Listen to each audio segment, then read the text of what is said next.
Entonces, como me decían por aquí, cuando usted está en la liturgia eh, y lo dice así, masculino, ¿no? Y tiene que saber que eso integra también el femenino. Por ejemplo, también en nuestra lengua, cuando decimos los hombres, el Señor salvó a los hombres, no se está refiriendo solamente al varón, ¿no? Sino que en general. Así también en la liturgia se debe entender esto cuando uno dice, no soy digno de que entres en mi casa.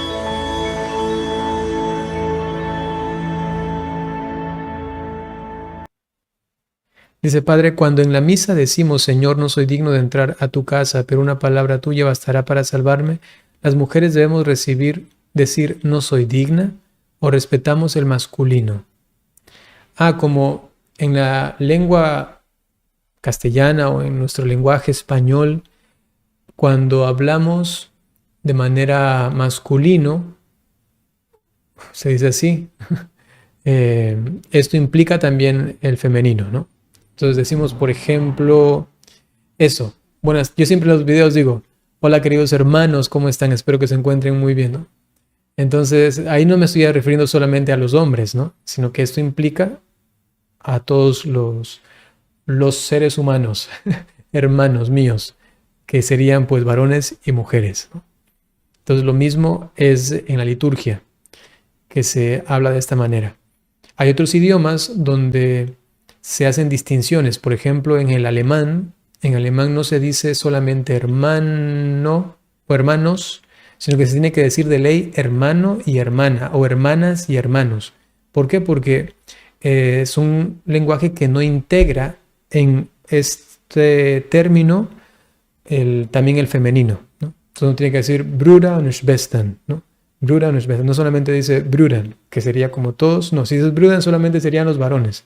Entonces de ahí tienes que decir también las mujeres. Lo mismo es en el italiano. En italiano tú no solamente dices fratelli, ¿no? Sino que tienes que decir fratelli, sorelli, ¿no? Entonces hermano, sorelle, fratelli y sorelli, ¿no? Entonces hermanos y hermanas. Y así hay ciertos documentos de la iglesia que, por ejemplo, nos llegan a nosotros donde el Papa dice hermanos y hermanas, porque claro, si lo dice en italiano, en el caso del Papa Francisco, o si lo dice el Papa Benedicto XVI, que hay documentos o homilías del Papa Benedicto, donde se decía Bruder und Schwestern, hermanos y hermanas, ¿no? Y sin embargo, es verdad, se podría hacer un estudio, algunos lo critican mucho, yo no estoy muy de acuerdo tampoco, pero bueno, últimamente más se ha utilizado el hermano y hermana, ¿no? También en la Iglesia Católica y en el lenguaje, digamos, castellano, en la lengua española, ¿no? Sí, ahí hay que se peleen. Pero mi postura reservada aquí, yo no estoy atacando a eso, pero mi postura reservada es que me parece que no es necesario cambiarlo, ¿no? O sea, si ya se dice hermanos y integra, así es el lenguaje, así se construyó y tiene todo un sentido, también pues está bien, ¿no? Y sin embargo hay quienes ya están como abogando para que inclusive en el lenguaje español se diga hermano, hermana, ¿no? Bueno, a mí eso sencillamente no me gusta, sencillamente, es cuestión de gusto, no me gusta. Pero sé que hay quienes en la Iglesia Católica mismo ya están utilizando eso, ¿no? Bueno, no sé. A mí no me gusta, sencillamente. Entonces, ¿por qué estaba hablando de esto? Perdón. Entonces, como me decían por aquí, cuando usted está en la liturgia y lo dice así, masculino, ¿no? Y tiene que saber que eso integra también el femenino. Por ejemplo, también en nuestra lengua, cuando decimos los hombres, el Señor salvó a los hombres, no se está refiriendo solamente al varón, ¿no? Sino que en general. Así también en la liturgia se debe entender esto cuando uno dice, no soy digno de que entres en mi casa. Entonces uno se refiere a así, a pesar de que es solamente singular masculino, pero como se entiende que en el lenguaje español esto también incluye a las mujeres, entonces no hay ningún problema. Ok. Es que sí, luego, inclusive por armonía dentro del, de la liturgia, imagínense, uno diciendo hermanos, otras hermanas, Otros, si se dice hombres, otros dicen niños, otros dicen niñas.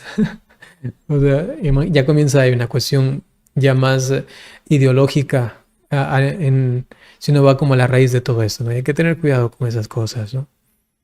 Sí. Dice Araceli que ayer tenía esta conversación con su hija y me dijo que el hombre era sexista. Bueno, qué pena, ¿no? Ya son las ideologías que se van metiendo, ¿no? Inclusive, claro, a los jóvenes ya le han metido eso en la mente, ¿no?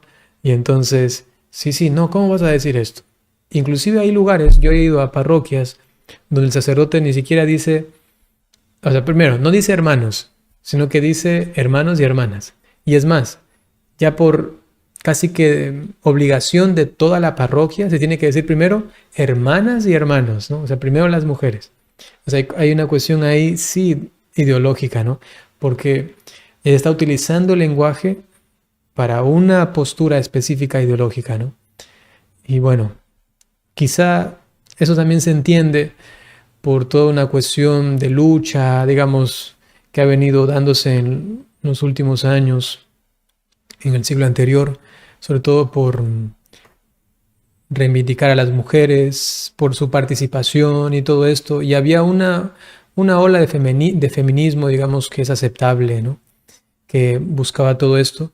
Pero nosotros sabemos, y esto es casi que la maldición del ser humano, y es que no nos gusta la virtud de las cosas, como el término medio de las cosas, sino que, digamos, si teníamos una sociedad que era machista por aquí, ¿no? Ahora vienen y, boom, ahora feministas, ¿no? Y ahora toda la mujer y el hombre no sirve para nada, o que el hombre ha sido esto de acá, y ahora feminista, ¿no? Y entiendo que es como una especie de fenómeno social que se da por esta cuestión que antes se daba con las mujeres, ¿no? Que es verdad, que se le faltaba algunos derechos y cosas así en la sociedad en general, ¿no? No me estoy refiriendo a la iglesia, que quizá en algunos aspectos o en algunas formas también ha habido, ¿no? Y sin embargo, pues es toda una avalancha, una ola ahí social, ¿no? Que también integra o afecta a la iglesia y entonces va y se va al otro polo, ¿no? Y los seres humanos nos cuesta ser equilibrados, ¿no? Si o somos aquí o acá, acá y nos andamos por eso siempre peleando. Es importante, pues entonces, aprender a equilibrarnos, ¿no? A tener este, virtud también en estas cosas, ¿no? Yo me ciño a lo que se pone en los textos litúrgicos, como bien decía el Papa Benedicto XVI, el texto litúrgico y las rúbricas es el modo en el que la Iglesia quiere ser amada y servida. Fin, ¿no? Sí, por supuesto, ¿no? Así debería ser siempre. Sí. Lamentablemente sí van entrándose con ideologías. Claro, digo, uno haciendo un pequeño estudio social, eclesial, se da cuenta de que viene de estos derroteros, de estos ambientes, y qué pena, ¿no? Que luego se pase a este otro lado y así, y se mete también en la liturgia y quieren como cambiar esas cosas. Eso no es bueno, no es sano, ¿no? Entonces sí, si hay que hacerlo de alguna manera, según lo que preguntaba al principio la persona, es como dice la iglesia, ¿no? Y como dice la rúbrica que nos direcciona, y es decirlo sí, de forma universal, ¿no? Es decir, no soy digno de que entres en mi casa, ¿no?